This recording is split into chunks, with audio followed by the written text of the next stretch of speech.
A little louder? Louder. Okay. Yeah. As long as you get close enough to the Yeah, mic. any better? How are we doing? All right. Thank you. Thank you for that kind introduction. I'll try to project.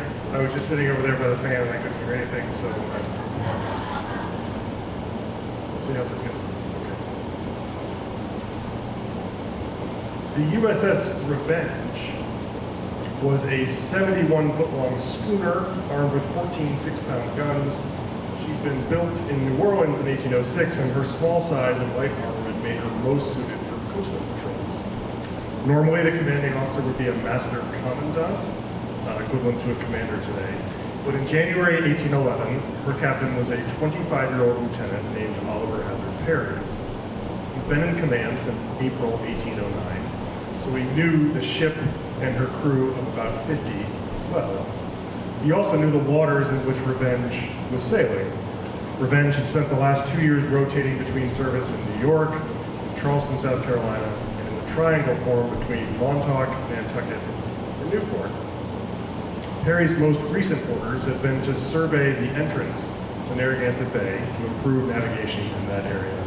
But that was a difficult task to accomplish in the middle of winter, and he had run out of the time that his commanding officer, Commodore John Rogers, had allotted to him for the task. So on the night of January 8th, Perry decided to sail Revenge from Newport to New London, where Rogers was based, to ask for more time. The tide schedule meant that the best time to sail was at midnight, so Perry began moving Revenge out to Fort Walcott on Goat Island that evening. Now, normally, Perry would have ordered his executive officer, in those days called a first lieutenant, to handle the overnight leg. On this night, though, that wasn't an option. His second in command was acting Lieutenant Jacob Height, and he was probably drunk. Perry placed Height in confinement, basically locked him in his cabin, until he could get to Rogers to figure out what to do with him. So Perry turned instead to a pilot that he'd hired as his acting master, Peter Daggett, and asked him to handle the overnight duties. Both Perry and Daggett knew coastal Rhode Island well. Perry, of course, was born here in South Kingstown, about which much more to come, and Daggett was also a local. Both men had grown up sailing these waters. That made them confident that they could handle the tricky navigation over a winter's night, with a high likelihood of fog in the morning.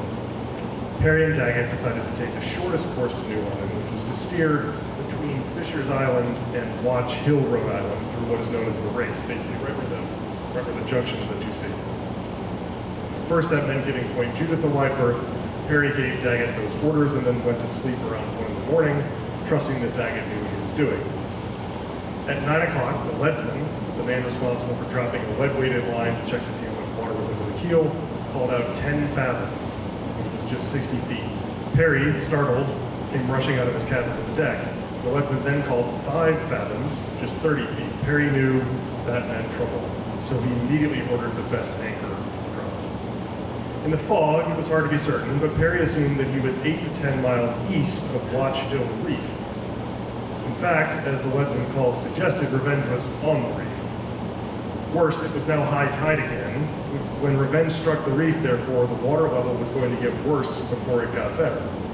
Perry ordered the anchor cable cut to prevent the ship from swinging around and grounding even worse, but the swell pushed Revenge higher onto the reef. Perry remained calm despite the danger. The fastest way to lighten the ship was to throw the guns overboard, so he gave that order. He released Jacob Height from confinement. He sent a boat out with a second anchor to find deep water, which they did, but pulling on the anchor to get the ship off the reef didn't work. Next, he sent a midshipman ashore to get help from Commodore Rogers in New London, to go down the road. Help arrived at 3 p.m., but the wind and the swell had come up in the meantime, preventing them from attaching a tow line. Next, Perry ordered the masts cut down to save weight, which the crew worked hard to do, and manned the pumps at the same time. But then Revenge struck harder and began to flood too quickly for the pumps. Perry gave the fateful order to abandon ship. At sunset on January 9th, 1811, Lieutenant Oliver Hazard Perry abandoned his first command as a wreck on the Watch Hill Reef. There were no casualties, but the ship was a total loss. And so that's how the career of the great naval hero of South Kingstown ended. Thank you for your time. Obviously, that's not the case, or else we'd all be here. This is one of the guns that they have since dredged up from the Revenge wreck. That's a long gun. You'll need to remember that later. If that's something you didn't know already. Okay. As you've heard, I'm a professor at the Naval War College in Newport, so I work closely with lots of naval officers. I'm a civilian myself, to be clear, and the views and opinions I express here today are my own and not those of the U.S. government or the U.S. Navy. I have to say that. But working closely with naval officers means that stories like Perry's are common. Just last month, an officer was relieved of command for putting his $1.5 billion destroyer on a sandbar. No damage was done, but he probably won't get another ship to command. Perry did get another ship to command, as you all undoubtedly know, but I thought it was worth beginning my talk tonight with the story of revenge because of its local connection and to illustrate how unlikely it was that Perry would become one of the great heroes of the War of 1812. So my plan this evening is to look first at Perry's family, then provide some context for the War of 1812, and then tell the story of how Perry came to be famous. I want to emphasize at the outset that the organizers for this wonderful series had two choices when they came to covering the most famous naval officer to come from South Kingstown. They could have asked a local historian deeply familiar with all the details not only of Oliver Hazard Perry, but also the rest of the Perry and Hazard clans. I've met some of you, and I know that many of you are Perrys or Hazards or both, and so they could have asked one of you to do this. That was probably option A. Instead, they went with option B. I'm not an expert specifically in the Perrys or the Hazards or South Kingstown even. Instead, I'm an historian of the Age of Sail. So I wrote my doctoral dissertation on British naval officers of Perry's generation. I published books and articles on other aspects of the Age of Sail history. So I'm going to give you a narrative of Perry's life. But if you already know a lot about Perry's life, that won't be particularly new to you. If you don't know anything about Perry, great, you'll learn all that. I'm hoping that what I can do, regardless of what you know about Perry, is to provide some broader context for his life, some of which you might not know. So with those caveats, let's get to it. Family. This is the part where you're going to correct me afterwards, okay? So I want to hear all about Great Aunt Sally and how this is all wrong. This is good. Okay. So Oliver Hazard Perry's ancestors were part of the great Puritan migration of the 1630s, but they soon left Massachusetts for the more convivial atmosphere of Rhode Island. They were Quakers. Benjamin Perry settled in South Kingstown in 1704. He and his descendants were farmers and minor government officials who raised Narragansett Pacer saddle horses. Benjamin's son, Freeman Perry, married Mercy Hazard, son of Oliver Hazard, a prominent planter. Now that marriage was an important moment in the family's history, not only because of the names, which you'll recognize, but also because Freeman Perry was the last of Oliver Hazard Perry's Quaker descendants. His wife's family, the Hazards, were not Quakers and not pacifists. They served in the local militias and in the colonial assembly. Freeman and Mercy's son, Christopher Raymond Perry, known as Raymond, was born in 1761, and he followed in his mother's family footsteps, which is to say the Hazards. He was a teenager when the revolution began, so he enlisted in the militia and then in the Continental Army. But the key moment in his life came when he decided that being underpaid, underfed, and shot at in the army was no fun, and that he should instead seek his fortune at sea. He served in privateers, which were ships authorized by governments to attack enemy shipping. He was captured by the British and imprisoned in New York on a prison hulk, which is a grim place to be. That's an old ship used as a prison in the harbor. But he managed to escape and join the Continental Navy. In those days, it was common to move in and out of military service, and so Raymond, just as he had done with the Continental Army, left the Continental Navy and joined another privateer. His luck ran out again, and he was captured again by the British, and this time they shipped him to Ireland. Raymond, though, seems to have had a lot of sort of bounce-back ability. Nothing ever seemed to really get this guy down. While in prison in Ireland, he fell in love with, like, the one person you couldn't fall in love with, which was the commandant's daughter, whose name was Sarah Alexander.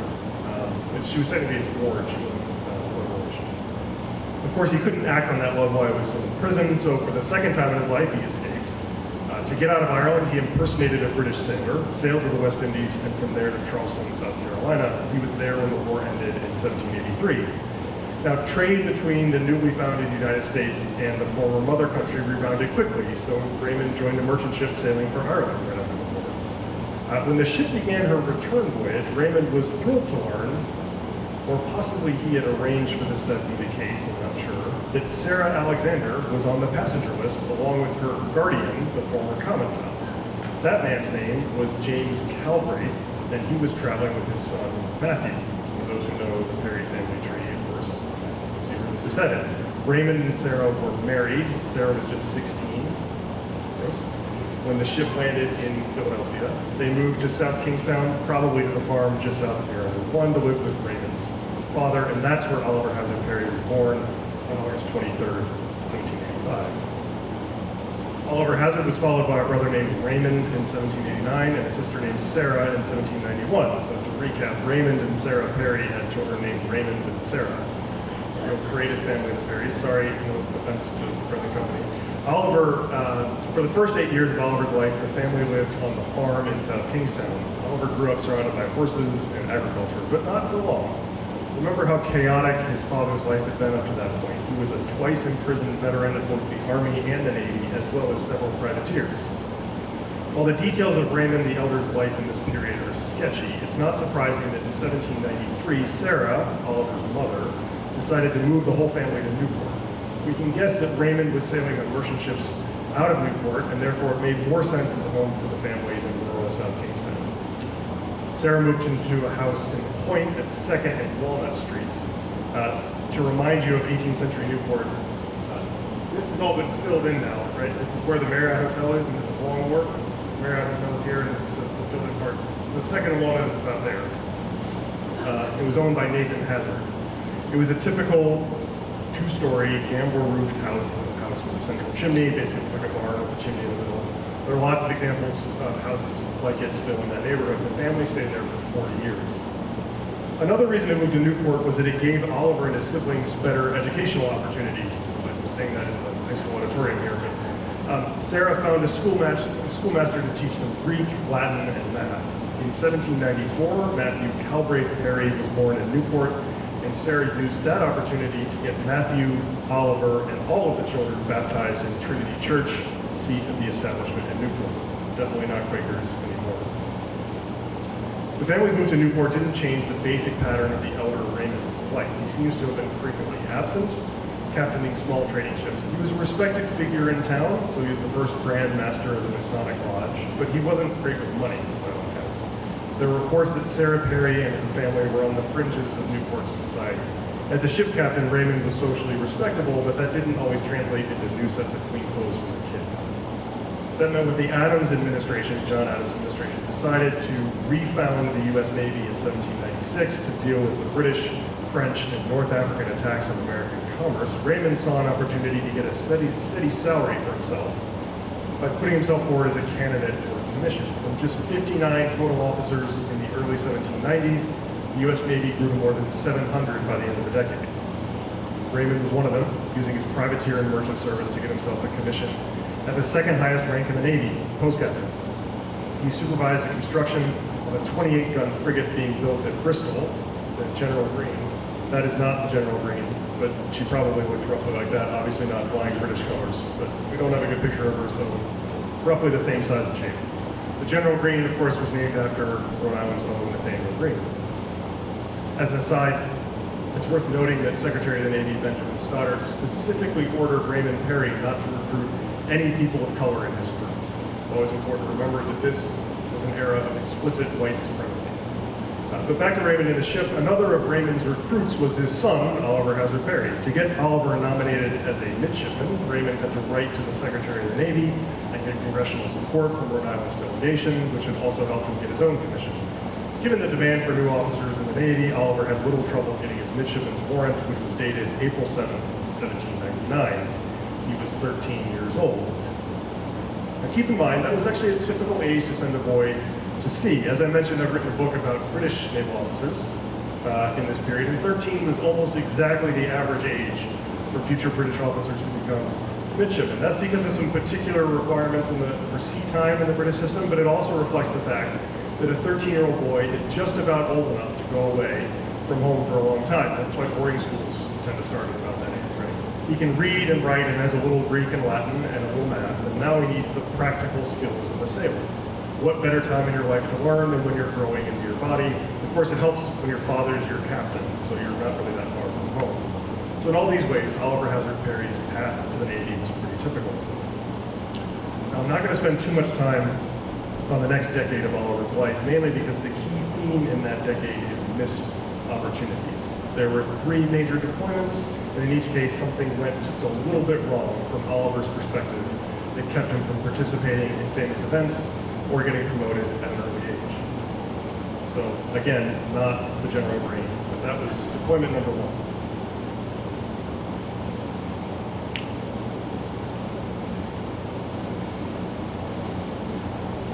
General Greene was sent to the Caribbean, where Raymond Perry's orders were to protect American trade in the chaos of the Haitian Revolution. I could spend hours talking about the context of this deployment, but to reiterate from Oliver's perspective, it's not as exciting as it might have been. The General Greene turned out to be a poor sailor, suggesting Raymond may not have done a good job supervising her construction. Also, the crew got sick almost immediately after arriving off of Cuba, and Raymond decided to return to Narragansett Bay to offload those suffering from yellow fever and malaria. He returned to Haiti in the fall, and Oliver saw his first combat in support of Toussaint Louverture's attack on the town of Jacmel in February of 1800. But Raymond fell out with his superiors and was relieved of his command in the aftermath. So much for following in Dad's footsteps. Oliver's career continued away from his father in 1802 when he joined the Adams, that is in fact the Adams, and sailed to the Mediterranean to deal with the Barbary States. Here again, Oliver saw some action, but it was limited, and the Adams was ordered back to the U.S. in 1803 before the great action of this period, which is the cutting out of the captured USS Philadelphia. As with the Haitian Revolution, I could spend a lot of time talking about the Barbary Wars, but they play a relatively minor role in Oliver's trajectory. He went to the Mediterranean again in 1804 on Constellation. That is not the Constellation that he went to there on, but sometimes the Navy says it is, so careful. Transferred to Nautilus, and then to Constitution, and then returned home in 1806. It's hard to call transatlantic multi-year deployments uneventful, but really that's the case when you look at the broad sweep of his career. More important than the deployments in this period were 2 people that Oliver met. The first was a fellow naval officer named James Lawrence, who was 4 years older than Perry. Lawrence was involved in a failed attack on Tripoli during Perry's first cruise in the Mediterranean. Perry was really struck by Lawrence's aggression, and it formed the basis for an important friendship. Perry seems to have looked up to Lawrence as a model. The other person was Elizabeth Champlin Mason, whom Oliver met on his return from the Second Mediterranean deployment. I think that's her. As her middle name indicates, she was part of the socially elite Champlin family in Newport. There's a street scene down there. The 2 fell in love in 1807. She was, again, 16, and he was 22. But her family refused to sanction the match. The Perrys simply weren't on the same social level as the Champlins, and nothing that Raymond had done in or out of naval service had changed that perception, so the couple had to wait. 1807 was also the year that Perry finally received his commission as a lieutenant. Now he was a full-fledged officer eligible to command ships. Instead of ships, though, he received gunboats. He spent 1808 between Westerly and New York supervising these vessels that were supposed to be used for coastal defense in the event of a British attack. He worked closely here with James Lawrence, deepening their friendship. In 1809, Perry received his first proper command, Revenge, again, not Revenge, but a ship that looks like her. I told you already how that story ends. It's worth noting that in 1809 and 1810, Perry took Revenge all the way to Spanish Florida to protect American trade and prevent Americans from causing diplomatic incidents that might bring the U.S. into the broader Napoleonic Wars. More to come on that in a second. But on that fateful winter's day in January 1811, Perry lost his first command, thanks in no small part to his own negligence. It's ironic that he should wreck his ship where he did, since the nearest beach was one on which he played as a child, and the waters were the same waters in which he had learned how to sail. I mean, perhaps his knowledge of those waters made him overconfident, maybe he was just unlucky. The Navy didn't hold Perry responsible in the sense that the court of inquiry cleared him of any wrongdoing. But the Navy did hold Perry responsible in the sense that Perry was no longer on a career trajectory that would put him in a position to get a seagoing command if war ever broke out. There was every chance that his career was basically over, just like his father's.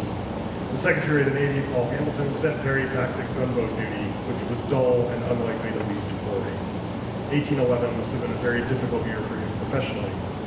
The only silver lining was that the Champlins finally relented and allowed Elizabeth to marry Oliver in May 1811 after an engagement of 4 years. Given that nothing about, I mean, maybe you guys can tell me, but the way I read it, nothing about Oliver's situation had changed for the better, and indeed in many ways his prospects had gotten worse. So the best explanation, I think, is that the families recognized that these two were just, they're just going to be together. change. So they allowed them to marry. They toured New England for their honeymoon, visiting Perry's ancestral home in Plymouth. Then they moved in with Elizabeth's mother, and 11 months after their wedding, welcomed their first son, Christopher Grant Champlin Perry. 2 months later, the U.S. declared war on Britain. Suddenly, there was a chance that Perry's career might not be dead.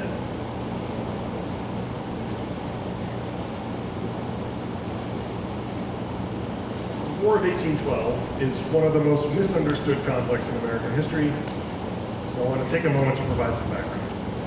I'm going to do that in my capacity as a British naval historian, basically I'm justifying my presence on the stage in the next section. We'll see if it works. I think it's always important for American audiences to hear how the other side approached the war. The United States declared war on Britain on June 18, 1812, after a close vote in Congress. Those were the days when Congress actually took its authority to declare war seriously.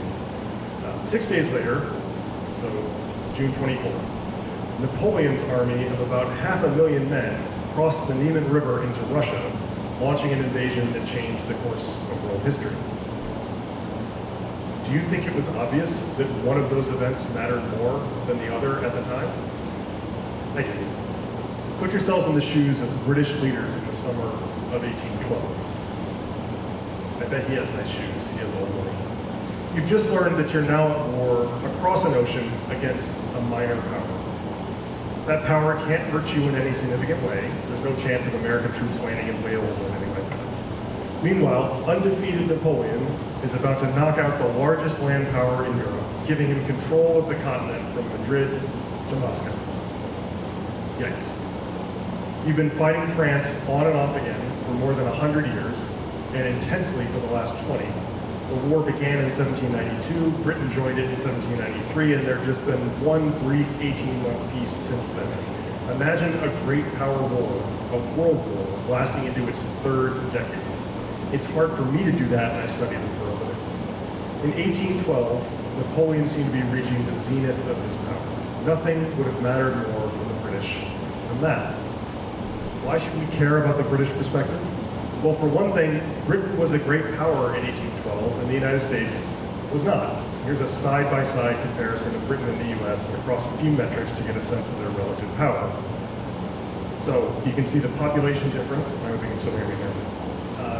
5 million more people in Britain than the United States. You can see the GDP numbers are all kind of made up, but the scale is what matters. About 3 times the size of the GDP of the US. The British Army, which is notoriously mediocre in this period, is massively larger than the US Army. There are 152 ships of the line in the British Navy in 1812. There are 0 ships of the line in the US Navy. A ship of the line is a battleship.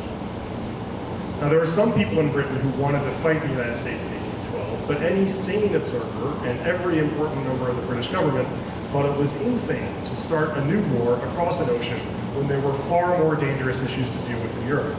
So before the British heard about the American declaration of war, remember that it took a few weeks for the news to travel, the British government rescinded the Orders in Council that had been one of the key causes of the war. What were the Orders in Council? They were British regulations imposed on neutral shipping in the Napoleonic Wars that limited their access to continental Europe unless they paid for a license, which was expensive. Since American shipping was neutral, American ship owners resented the Orders in Council. That was one reason why some in the US wanted to declare war. Another was an incident in 1807. HMS Leopard had stopped USS Chesapeake off the coast of Norfolk, Virginia, to look for British sailors on board. When Chesapeake refused to stop, Leopard chased her, fired on her, boarded her, resulting in 4 American sailors killed and 17 wounded. In almost any other context, it would have led to war, but President Jefferson had read the same slide that I just showed you and worried that Britain's significantly greater strength would be a bad thing to confront, and decided instead to withdraw American commerce from the seas by getting Congress to pass the Embargo Act. It's basically the international relations equivalent of taking your toys home so nobody can play with them. Unsurprisingly, that proved to be devastating to the U.S. economy. Domestic exports fell from $49 million in 1807 to $9 million in 1808. Ouch. Now, 5 years later, there were plenty in the U.S. who still wanted revenge for the Chesapeake. Another group in the U.S. saw Britain distracted by the war in Europe and hoped to take this opportunity to invade a lightly defended Canada. Others simply wanted to push westward, and getting the British out of the region would help make that easier. So these were other reasons why the U.S. declared war. The point is, there was no one reason why the U.S. declared war. On the flip side, there was no good reason for the British to provoke it. They'd done that 5 years earlier. In 1812, the last thing British leaders needed was another war. From a global perspective, the War of 1812 was a sideshow, a distraction, and probably a war that would help Napoleon maintain control of Europe.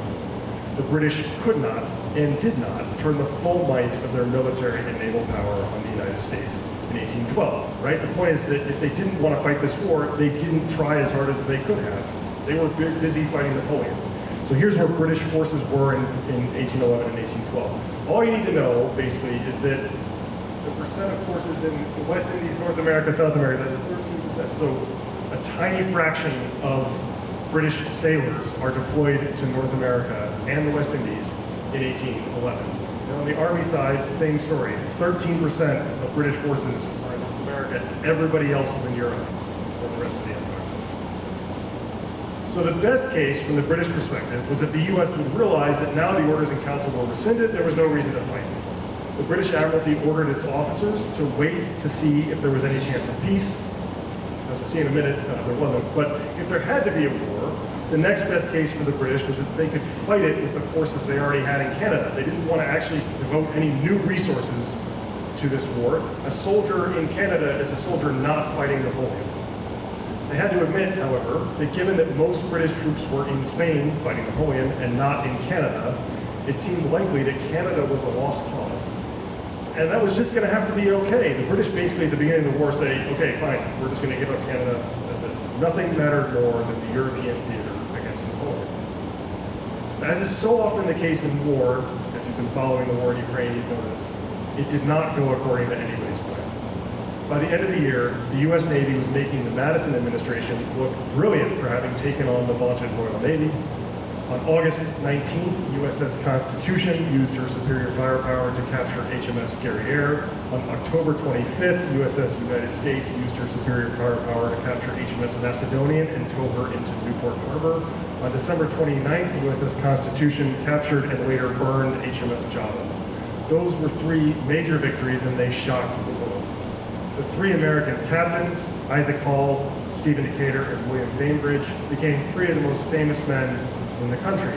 Can you imagine how Oliver Hazard Perry must have felt when he heard about these victories, or indeed saw a Macedonian being towed into Newport Harbor?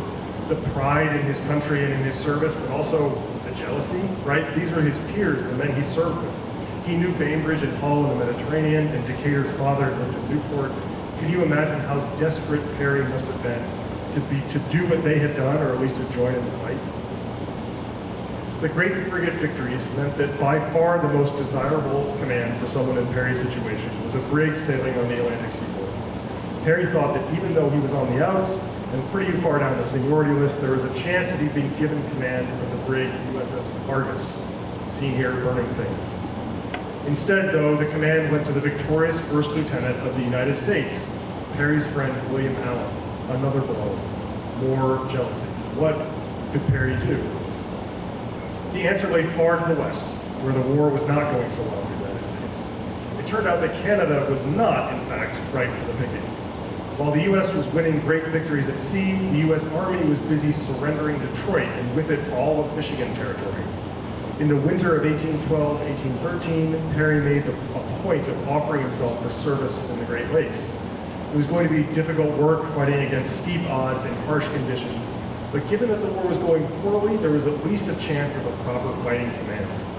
On February 9th, 1813, we got the good news that Isaac Chauncey, who was the senior naval officer in command of the lakes, had asked for his services.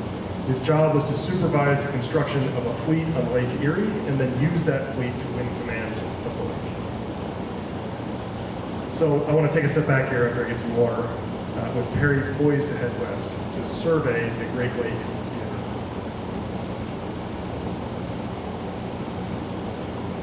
I'm not expecting you to have to read all that. It's important to remember that the border between British Canada and the United States was the only place where British and American forces could easily meet each other on land. That meant that while the naval war in the Atlantic was one primary theater, this was the other. It was also a maritime theater, not only because the border itself was water, but because water was the fastest way to move in the region. There were very few roads and settlements. What roads did exist were in poor condition. So any forces from either side needed to make sure that they had control of the lakes before they could go anywhere. Otherwise, the side in control of the lakes would be able to strike at their rear, interdict their logistics, and control the key choke points like Lake Champlain, Niagara, and Detroit. So, way up here, and then at Niagara, and then Detroit. In fact, it was British control of the lakes that enabled their early victory at Detroit, where the U.S. Army basically just surrendered and said, the geography of the lakes also means that you couldn't sail big ships from the Atlantic into the region. You could get to Montreal, way up there, in a frigate, barely. But after that, any vessels on the lakes had to be built on the lakes. Perry's job was to travel to Erie, Pennsylvania, and to supervise the construction that was already underway of a squadron of ships. So he has to go here. Then he had to find men to sail and fight the ships, and then he had to use those ships to win control of Lake Erie from the British, who were busy building their own squadron to prevent this from happening. A very similar story was playing out with Chauncey on Lake Ontario. So how do you travel from Providence, Rhode Island to Erie, Pennsylvania in February 1813? The answer is you walk a long way. To help with the manning problem, remember that very few people lived on the shores of Lake Erie in 1812. Perry took 140 fellow Rhode Islanders with him, including his first cousin, Stephen Champlain, and one of his younger brothers, Alexander. Of his men, somewhere between 15 and 25% were Black or Native American. Note the contrast with his father's recruitment orders. As we celebrate Perry's accomplishment as part of this speaker series for South Kingstown's 300th anniversary, I think it's important to recognize also that he was by no means the only Rhode Islander in his squadron. Indeed, much of his squadron was made up of Rhode Islanders. All those assigned to the expedition traveled to Providence to begin the journey, and they took basically this route. So they go to Hartford first, and then on to Albany before following the modern route of Interstate 90, the New York State Thruway, across to Buffalo, and then down to Erie. Along the way, Perry stopped to receive his orders from Chauncey on Lake Ontario. When he arrived at Erie on March 26, 1813, there was good news and bad news. The good news was that one of his predecessor officers on the lake, Lieutenant Jesse Duncan Elliott, had managed to capture one of the small British brigs on Lake Erie, the Caledonia, and burn another, Detroit, which had formerly belonged to the U.S. Army. That had tilted the balance on Erie just barely in favor of the Americans. But there was lots of building that needed to be done, and that was the bad news. Perry had had no say in the choice of Erie as the U.S. base. Elliott, Chauncey, and others involved on Erie had not been impressed with the choices for a shipbuilding harbor, but eventually they had to settle on Erie. Erie had no defenses already built, so Perry had to build them. And also, while the harbor at Erie was safe, it was really too safe. I'll explain in a second. The curious peninsula of Presque Isle, if you've ever been to Erie, there's this strange thing that juts out into the lake. It's a peninsula, not an island. But it nearly circles all the way back around to block off Erie from the lake. So there's this fantastic natural harbor here, and that's where all the shipbuilding was happening. But if you build ships there, you gotta get them through this. And of course, this is a modern satellite that didn't exist in 1813. Right? So Perry was in danger of building a fleet that would never actually be able to sail into the lake. But again, all those decisions had been made before Perry arrived, so he had to make the best with what he had. He looked everywhere for supplies. Erie didn't have much, about maybe 90 or 100 houses in 1813, with very few naval stores like cordage and canvas. There was a good connection to Pittsburgh that helped, but it was tough going. Pittsburgh's a long way away over some tough roads. One observer who visited Erie about this time later described how impressed he was by Perry's efforts. He marveled at Perry working hard at, quote, fitting out a fleet of 6 new vessels of war at some hundreds of miles from the seacoast and in a district where, except for the green timber growing in the woods, not a single article necessary for the equipment of a vessel could be obtained that was not subject to a long transportation of some 120 to 400 miles through roads nearly impassable. The other problem, as I mentioned earlier, was finding sailors to sail the fleet, assuming it could get over the bar at the mouth of the harbor.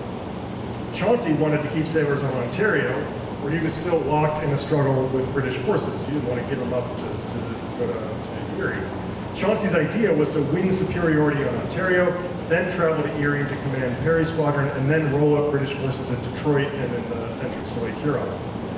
But Chauncey never achieved superiority on Ontario, and the Secretary of the Navy refused to take men from Atlantic frigates, which had won those great victories, but at this point were actually blockaded in the harbor, and send them west. So Perry ended up relying on volunteer Pennsylvania militiamen to fill out his ship's convoys, and nobody would accuse a backwoods Pennsylvania militiaman of being a sailor. Now, it's important not to pin too much blame for Perry's manning troubles on Chauncey.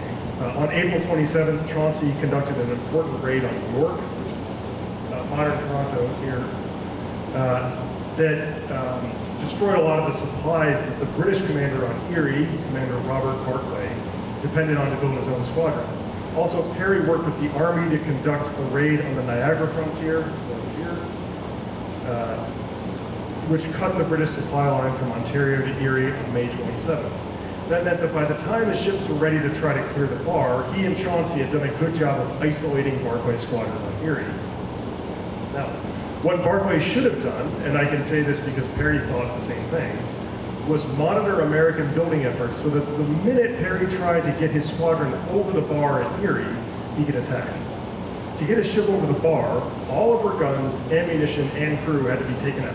The ship had to be then lifted on these Dutch camels, basically floating boxes, using the oars, and then towed over the bar by dropping an anchor on the other side. Only then could the ship then be reloaded, remanned, and rearmed. So they're obviously very vulnerable when they do this. And initially, it seems that Barclay realized this. He maintained a blockade of Erie from mid-June until the end of July. But on the last day of July, he returned to his base across the lake to resupply. Perry worried it was a trap, right? That Barclay would go over the horizon and then come right back. But he thought he had to get his largest ship, named the Lawrence, over the bar. The first attempt failed, but the second they got it done on August 3rd. Barclay showed up on August 4th, but he couldn't tell from a distance that just one of the American ships, so the Lawrence was here, and every other American ship in the squadron was here. He couldn't see that from a distance, which meant that if he'd attacked, the Lawrence would have been vulnerable and none of the other ships could have helped. But he couldn't tell where the ships were, and so he pulled back. Perry's squadron, undermanned but at least as strong as the British, made it into the lake. Now the question was, who would win the battle for control of the lake? Gee, I wonder. Okay.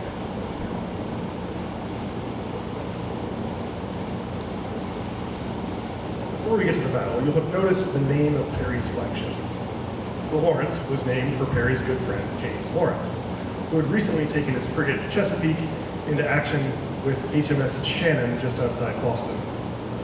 Lawrence had disobeyed orders to fight what basically amounted to a duel, all in the hopes of repeating the success of Constitution and United States from earlier in the war.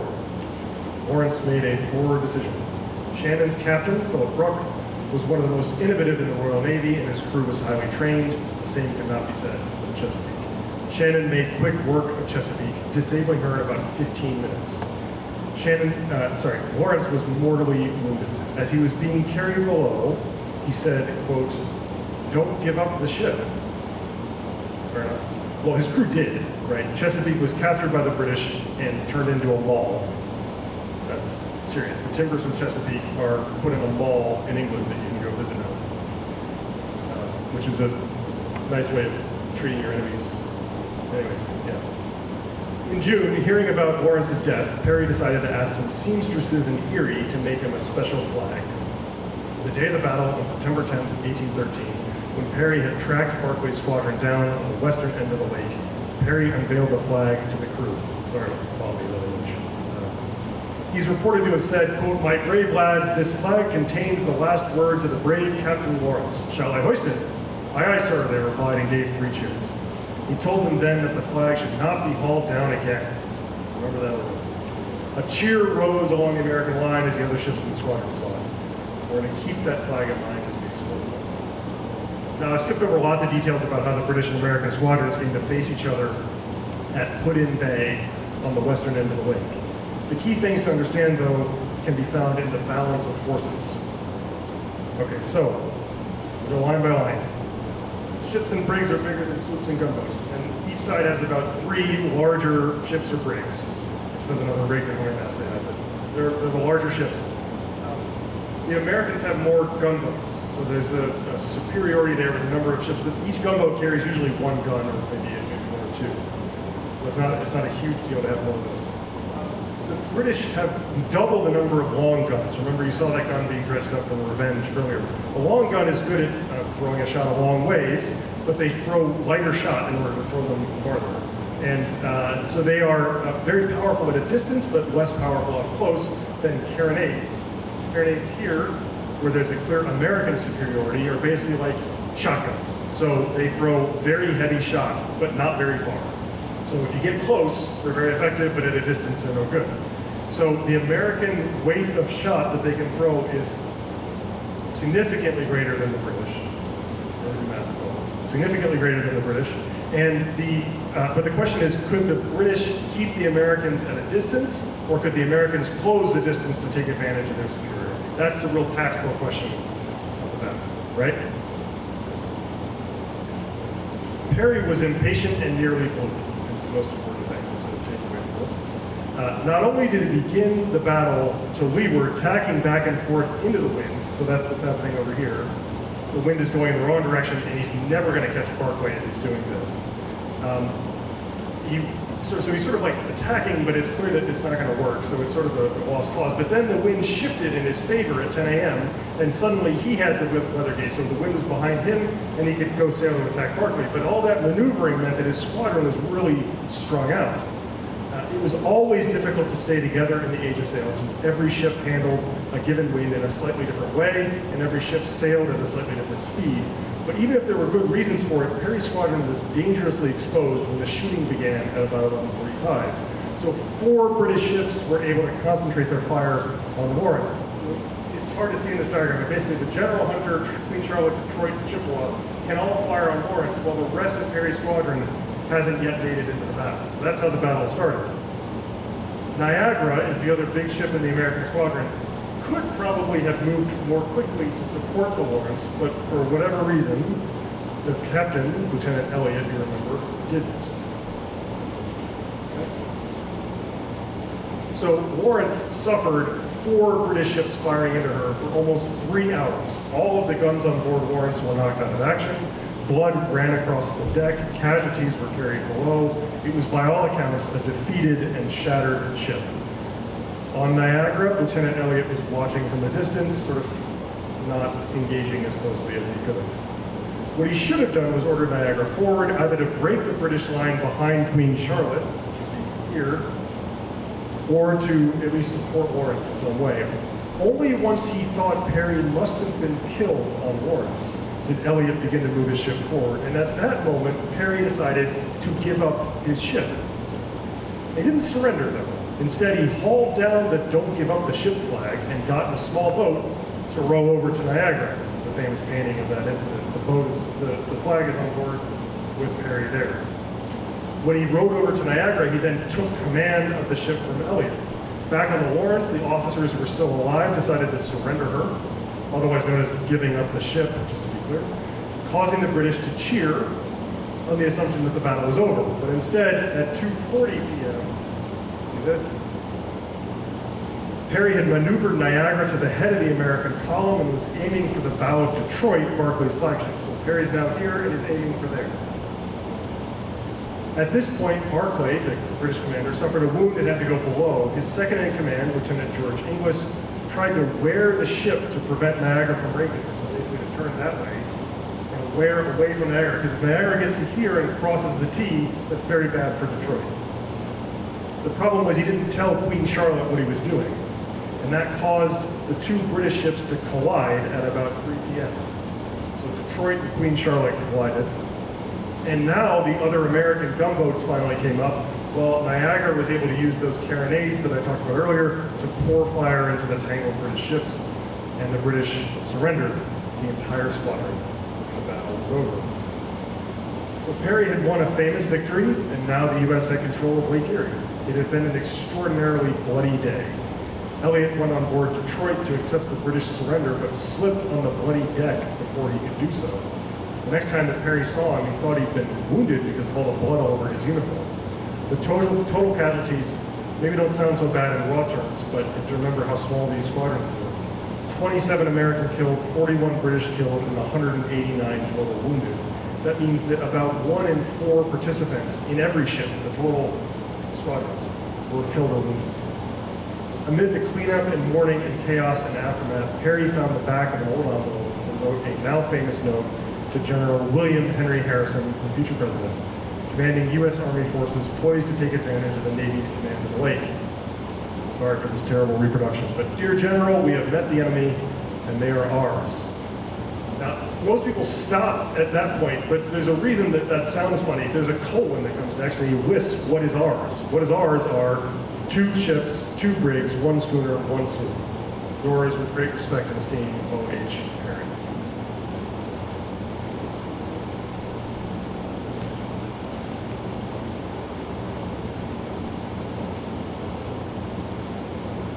This is the Congressional Gold Medal that Congress awarded to Perry in 1818, I think.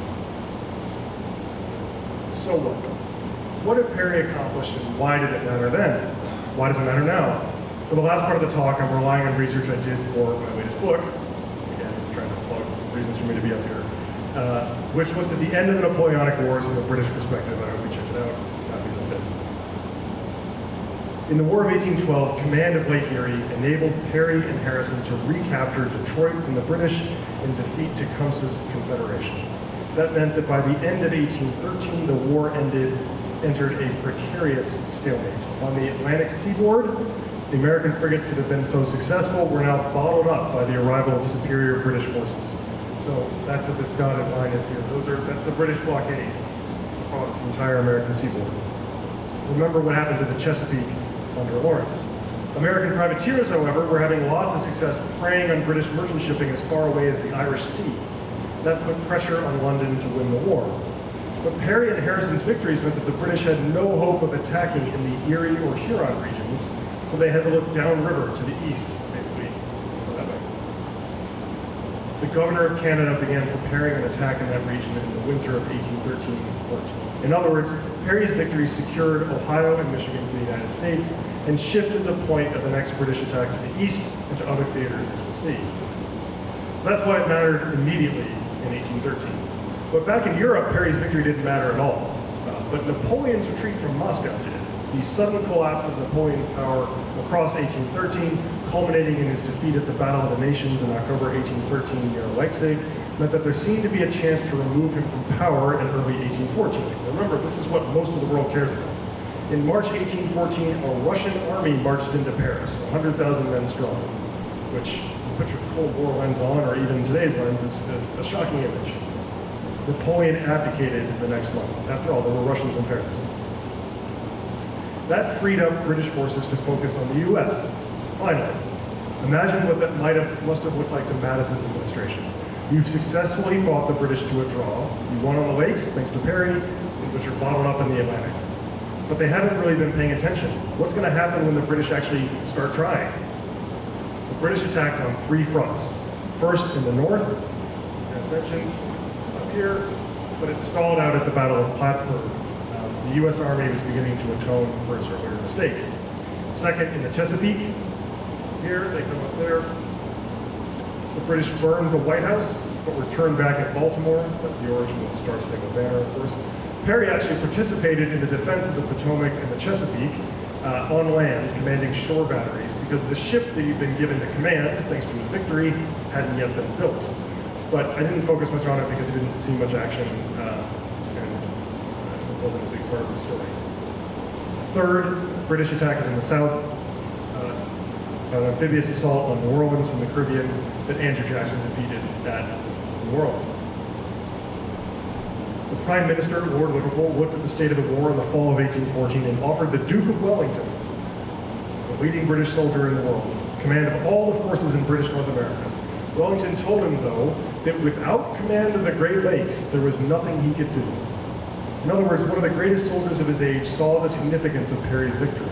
After Wellington refused the command, Liverpool told his ministers to negotiate an end to the war. They did around Christmas 1814, and by February and March 1815, the war ended with a return to the status quo antebellum.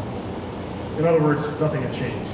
Perry's victory contributed to the stalemate, which was about as good an outcome as the U.S. could have reasonably expected. From the British perspective, the War of 1812 was a giant distraction and a waste of lives and resources. But from the American perspective, it was a second war of independence. By not losing, the U.S. sort of won. Now, to be clear, the U.S. did not actually win the war. But if the British had wanted to keep going, there wasn't much the U.S. was going to be able to do to match their resources. But as I'll say in a moment, the British didn't want to keep going. The point is that even though the war hadn't started as a second war of independence, it assumed that once the stalemate set in. That meant that Perry became a national hero just as Nathaniel Greene had been before him. He'd won an important victory in a war that solidified U.S. nationhood. That victory came after a summer of setbacks, including Lawrence's death. That's why he mattered then, and that's why we remember him today. I mentioned that if the British had wanted to press harder, they could have. That's sort of true. In fact, there was no appetite for continuing the war against the U.S. among the British tax-paying public. Napoleon was defeated. What was the point of fighting another war across the ocean? Britain was broke. This is British debt as a percent of GDP on the left. In 1815, British debt is about equivalent to what it was in 1945 as a percent of the gross domestic product. And that's the growth of British debt over the 18th century. You can see why ministers might think maybe we've run out of money. It was time to pay down the debt, to cut back the Army and the Navy, and enjoy the fruits of peace, and just forget the U.S. What's interesting is that the British budget cuts, this is British defense spending after the war, it goes off a cliff, right? That's a budget cut. Left a massive power vacuum around the world wherever naval forces have been deployed. Nowhere was that more obvious than in the Caribbean.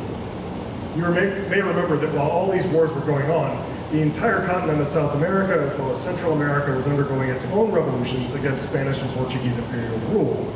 So while the war ended in Europe after Waterloo and the U.S. after New Orleans, it was still raging in South America. Newly founded states like Venezuela were commissioning privateers to prey on Spanish shipping, and often they captured British or American ships as well. But the Royal Navy had gone home in the years after 1815, leaving international commerce to fend for itself. Remember, the British were very, very broke. So since the British weren't on the job anymore, the U.S. had to take matters into its own hands. In 1819, Perry was given command of a squadron tasked with sorting out all those pirates, privateers, and other threats to American shipping in the Caribbean and South America. His orders were to go to Argentina, but he never made it that far. While negotiating with the Venezuelans, he contracted yellow fever and died on his birthday in 1819, aged 34. That's his grave report. That obviously cut short Perry's promising post-war career, but his legacy continued, of course, with dozens of places named after him. Half of you in this room, as far as I can tell, many monuments erected in his honor, including one in Washington Square, where he and his wife had bought a house in 1819. And then there were the ships, at least 6 U.S. naval ships, including the lead ship of a class of guided missile frigates. So this is the Oliver Hazard Perry, the Perry frigates there. But I want to focus on the flag. Because Perry's death by yellow fever is a little anticlimactic from a biographer's point of view and tragic from a normal person's point of view. The flag though provides a slightly happier or sillier note to end on rather than a somber one. So this is the flag that a replica of which hangs today in the Naval Academy in Bancroft Hall.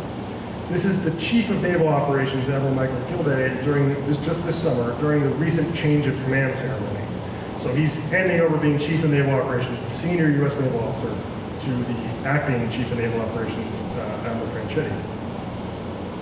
He chose to do this underneath the flag. He could have chosen lots of different places, but he picked this one. But let's be clear about that flag for a second.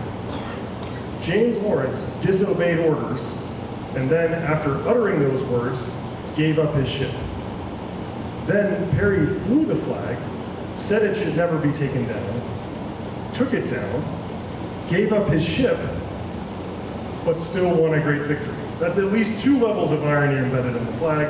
I wonder how many midshipmen actually know that story when they see the flag. Well, now you do. Thanks for your time.